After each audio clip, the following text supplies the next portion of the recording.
Hey guys, we're super excited to be here at the LA Fit Expo. It's our third year in a row. And what we're going to be doing today is we're going to be launching a tasty pastry. It's a low-carb Pop-Tart. It's got 3 to 4 grams of net carbs. And we love this show. This is our best place to be in LA.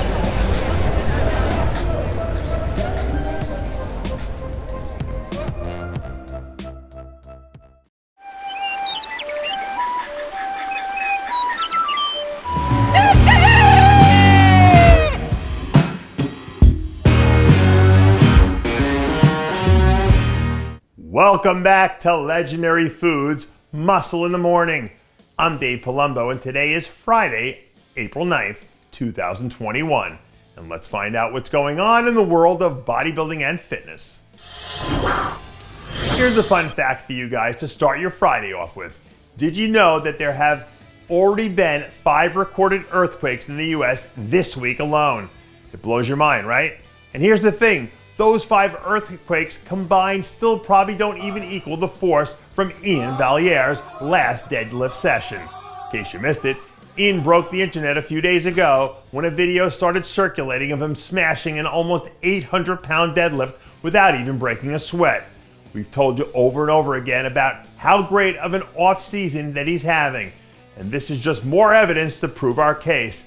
The guy is just completely on a different wavelength right now. And all we need to do is sit back and enjoy the ride. If you haven't seen the new Godzilla vs. King Kong movie on HBO Max yet, I'm going to strongly suggest that you add it to your to-do list this weekend. It has a couple of fight scenes in there that are worth the price of admission. But I'll tell you what, after looking at some of the stuff that I've seen from George Peterson this week, well, I think he probably would have given both of those bad boys a run for their money.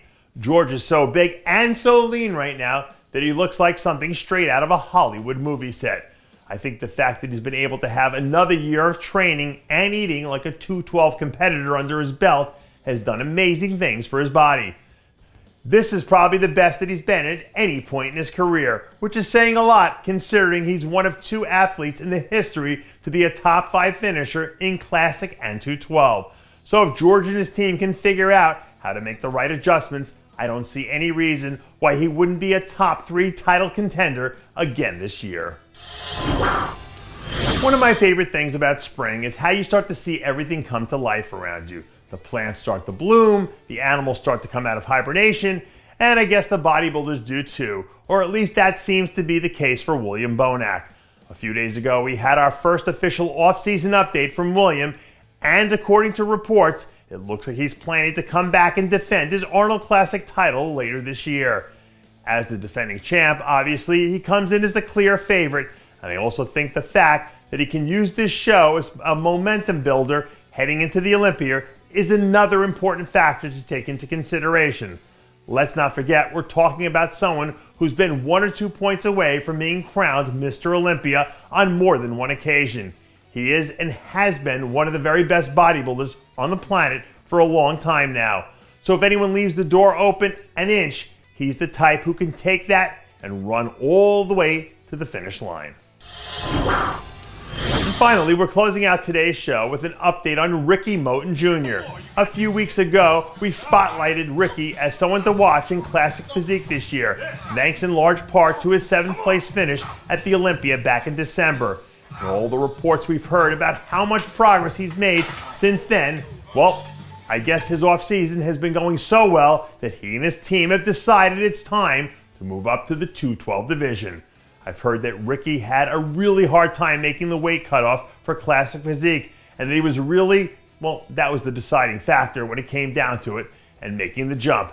That being said, when you look at the success that George Peterson and Keon Pearson have had since they've crossed over within the last year or two, you can see why making the move almost feels like a no-brainer. So now that there's another X factor to consider in the big picture of the division, it adds one more exciting new piece for us to track as the year goes along. And that does it for yet another edition of Muscle in the Morning. I'm Dave Palumbo, reminding you to always be true to your passions, and make sure to follow us on Facebook, Twitter, and Instagram.